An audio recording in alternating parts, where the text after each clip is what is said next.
Mga master, okay lang bang? Huwag niyong skip ang mga ads sa aking mga video kung okay lang mga master. Salamat sa solid na suporta po. Yon, what's up mga masters? Nandito na naman tayo sa panibagong araw, panibagong kabanata na naman ang pagsasama-samahan natin ngayon guys.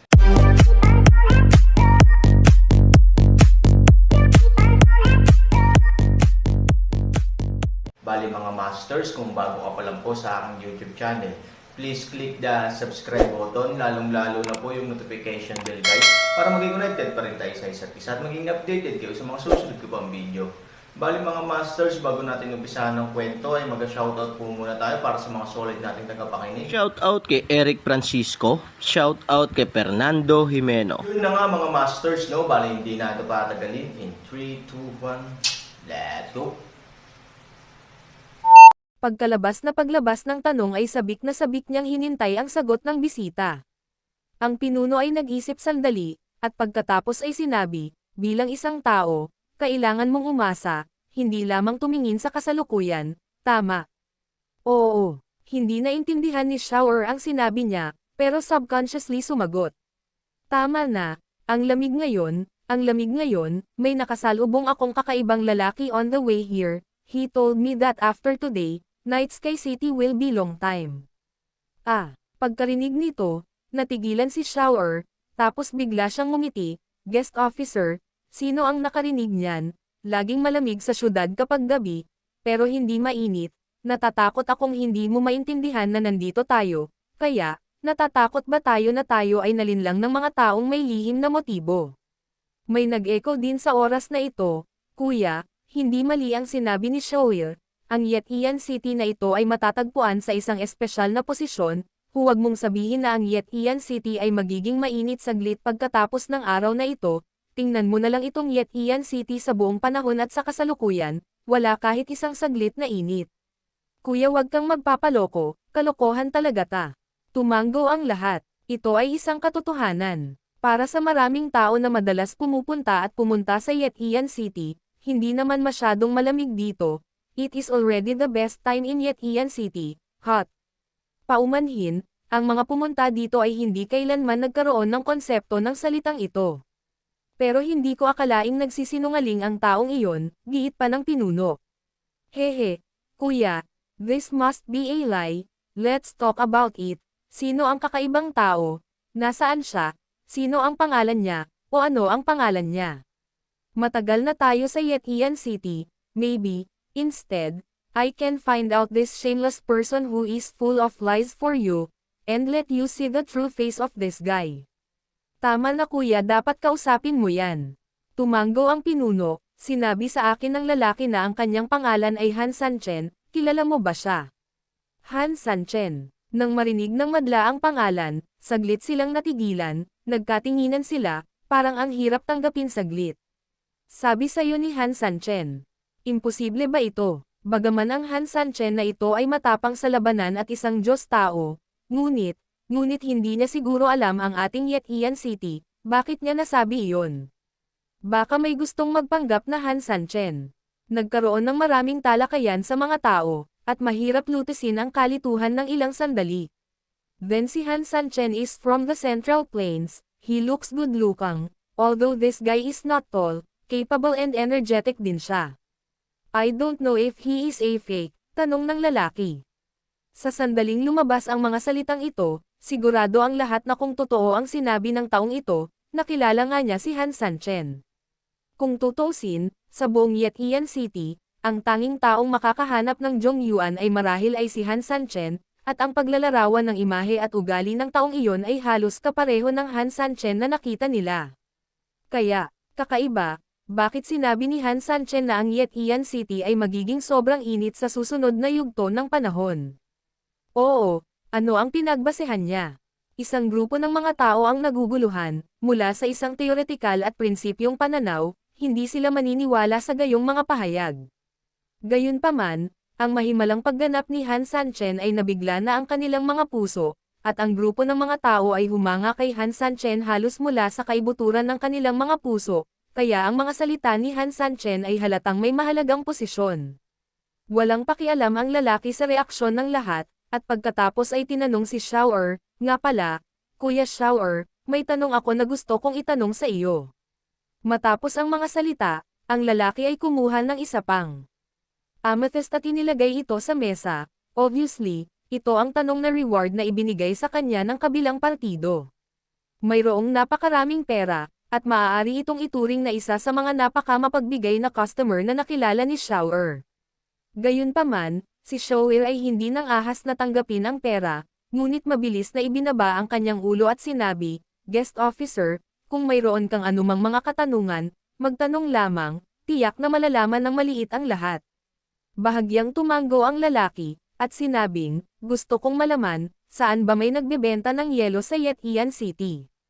Nagtitinda ng yelo. Sa madaling salita, hindi lang si Shower ang natulala sa mismong lugar, pati na rin ang maraming bisitang naroroon ay natulala.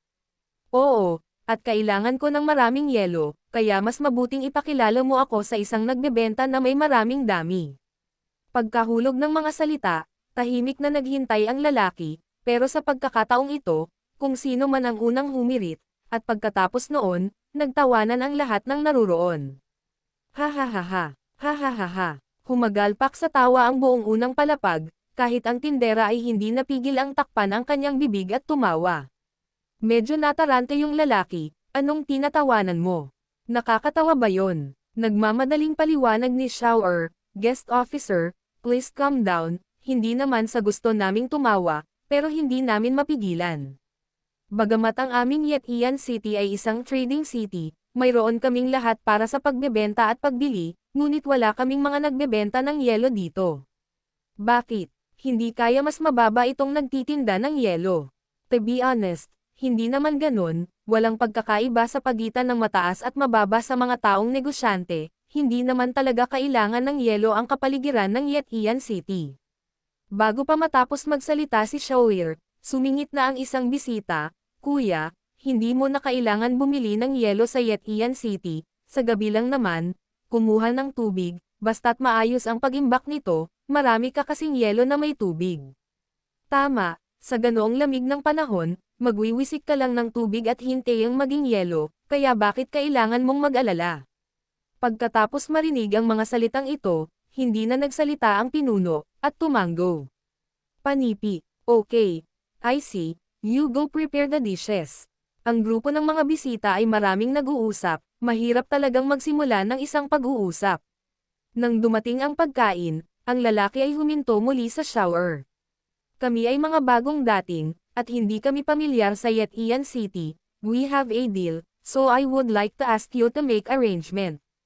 Pagkatapos magsalita ng lalaki, naglabas pa siya ng ilang amethysts. Obviously, this pile of money is basically enough for Shower to work for 10 or 8 years.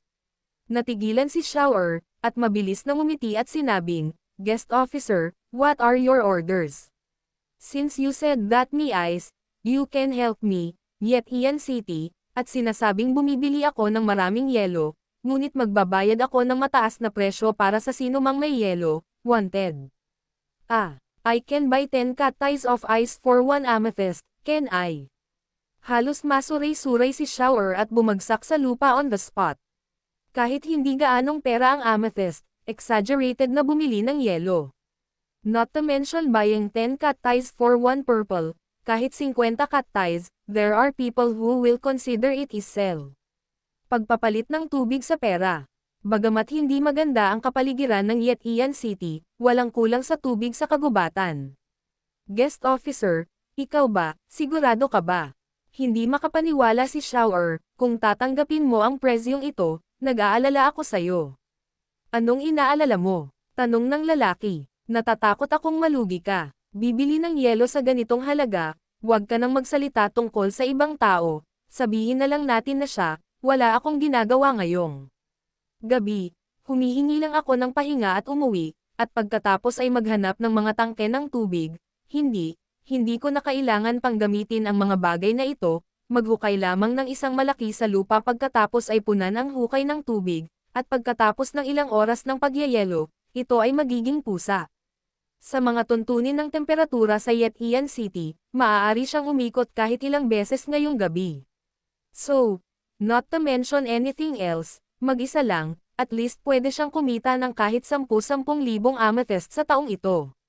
Damn, ano ang ibig sabihin ng yumaman sa isang gabi? Bangkarote. Saglit na nag-isip ang lalaki, at saka tumawa, gawin mo na lang, at bibili lang ako, ang pera naman, negosyo ko iyon, kaya huwag kang mag-alala, may 1,000 amethyst dito, kahit bigyan kita ng promotional fee, tinatanggap mo ba? Hindi tanga si Shoir, paano siya nahihirapan sa pera? Ngayong napaniwala at naakit mo na, at nasabi mo na, kung hindi ka nakikinig, hindi mo masisisi ang sarili mo. Direktang kinuha ni Shower ang pera sa mesa sa kanyang mga kamay, at pagkatapos ay magalang na sinabi, Master, huwag kang mag-alala, papalitan ko ang trabahong ito, sa loob ng kalahating oras, ipinapangako ko na malalaman ito ng buong lungsod. Ngumiti ang lalaki, okay, ang lokasyon ng acquisition, ilalagay ko ito sa plaza sa Yetian City, i-report mo lang ang pangalan ko, Mr. Zhang, at maghihintay ang mga tao ko doon. Ang pagkuha ay may bisa hanggang bukas ng umaga. Panipi, gayon din, tulungan mo ang ilang mga warehouses, nais kong itago ang yelo na. Ito, masasabing wala ng buhay, pero the next second. I'll go. May tanggang namumulot ng yelo, ano pa ba ang kinakain at iniinom ko? Bakit hindi ka magmadali at kumita? Kalahating buhay ko na sa negosyo, kahit hindi ko sinasabi kung gaano kahirap, hindi ko masasabing maganda, pero paano ko malalaman na balang araw kikita ako ng totoong kapalaran sa paggawa ng yelo, lahat, hindi na ako umiinom, hindi ko alam, kumuha ka ng yelo at magbenta ng pera. I have something to say goodbye to, dahan-dahan kayong uminom. Biglang nagsitayuan ang grupo ng mga tao sa iba't ibang dahilan, at saka nagmamadaling naglakad patungo sa labas ng tindahan.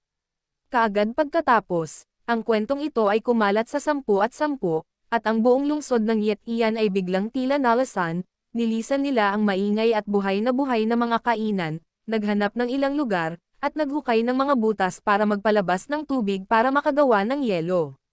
Nagdulot ito ng kakaibang eksena na lumitaw sa Yetian City sa isang iglap. Ang gabi, na orihinal na napakasigla, ay biglang naging masigla sa isa pang, malamig, na paraan.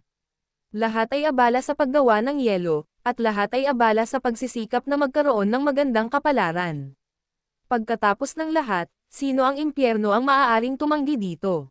Nagtrabaho ka sa buong buhay mo, at bilang isang resulta, natigilan ka nang makita mo na isang araw ay nakatagpo ka ng isang mayamang hanggal, at hiniling niya sa iyo na bigyan siya ng panulat, o kahit na mamulot ng ilang basura sa lupa at ibigay ito sa kanya, at maaari niyang direktang ibigay ito sa iyo, may yaman ka na hindi mo kayang ipaglaban sa buhay mo. Ang buong Yetian City ay natural na, nasa kaguluhan. Sa mansyon ng City Lord, naramdaman din ni Luo Jin na ang gabi, na sa orihinal ay napakasigla, ay biglang naging nakakagulat na tahimik at kakaiba.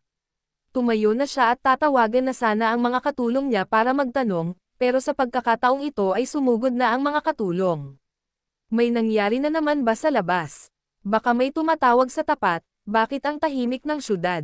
Tanong ni Luo Jin. Ngayon, maganda rin ang kanyang kalooban, kaya't nagsaya rin siya sa lahat at nakipag-inuman kasama ang kanyang maliit na anak. Na babae sa bahay. Bumangon din si Luo Yinger sa oras na ito, narinig ko ang maraming nagmamadaling yabag ngayon lang. Sa makatuwid, pagdating sa mga bagay na ito, ang unang reaksyon ng dalawang mag-ama ay natural na ang pagsiklab ng digmaan sa labas. Ito ay maaari ding isipin, sa gabi, ang biglaang pag-atake ay normal. Ulat sa Panginoon ng lungsod, hindi ito digmaan. O bakit naman? I heard na may kakaibang guest na dumating sa Yunlei Restaurant at sinabing gusto niyang mangolekta ng yelo sa malaking paraan, at ang dami ay napakalaki, basta bago madaling araw ang delivery, tatanggapin niya lahat ng order.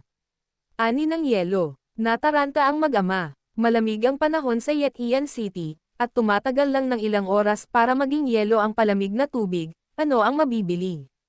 Kahit saan, sabi ni Luo Yinger. Napakatotoo ng sinabi ng prinsesa, pero ito ang kakaiba, natarante rin ang alipin, bukod dito, hindi lamang gustong maningil ng kabilang partido, kundi nagbabayad din ng napakataas na halaga, ang 10 cut ties ng yelo ay maaaring ipagpalat sa isang lilang ice cream, Jing, hindi. Nabalitaan ng mga tao sa lungsod na may napakagandang bagay, at lahat sila ay gumawa ng yelo sa halip na gumawa ng anuman. Panginoon ng lungsod, bakit hindi rin tayo gumawa?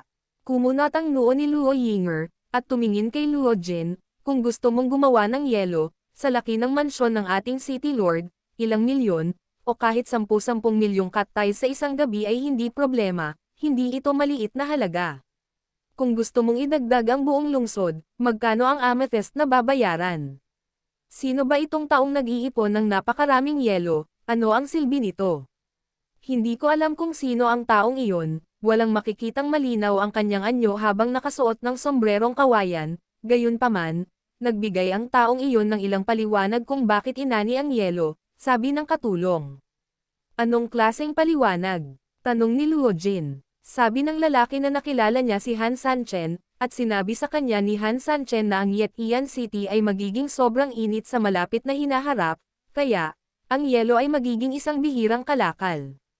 Pagkarinig nito, ang mag-ama ay mas nalilito sa negosyo, somehow related to Han Sanchen. Tsaka kakakilala lang nila ni Han Sanchen, pero bakit hindi nila narinig ang mga bagay na ito ni Han Sanchen? Father, what is going on? The more you look at this matter, the weird it becomes. Oo, kakaiba talaga at hindi ka panipaniwala, at mahirap intindihin. Bakit biglang nangyari ang kakaibang bagay sa magandang Yetian City na ito? City Lord, Princess, why don't we also make some ice overnight in our mansion? Yun na nga mga masters, no? Bali panibagong kabanata na naman yung natapos natin ngayong gabi. Muli, maraming salamat po talaga sa walang sawang suporta po sa aking YouTube channel na talagang inaabangan nyo po ang bawat upload ko po. Bali mga masters, magkita-kita ulit po tayo bukas ng gabi at ngayon po ay magpapaalam po muna tayo. Bali mga masters, bye-bye!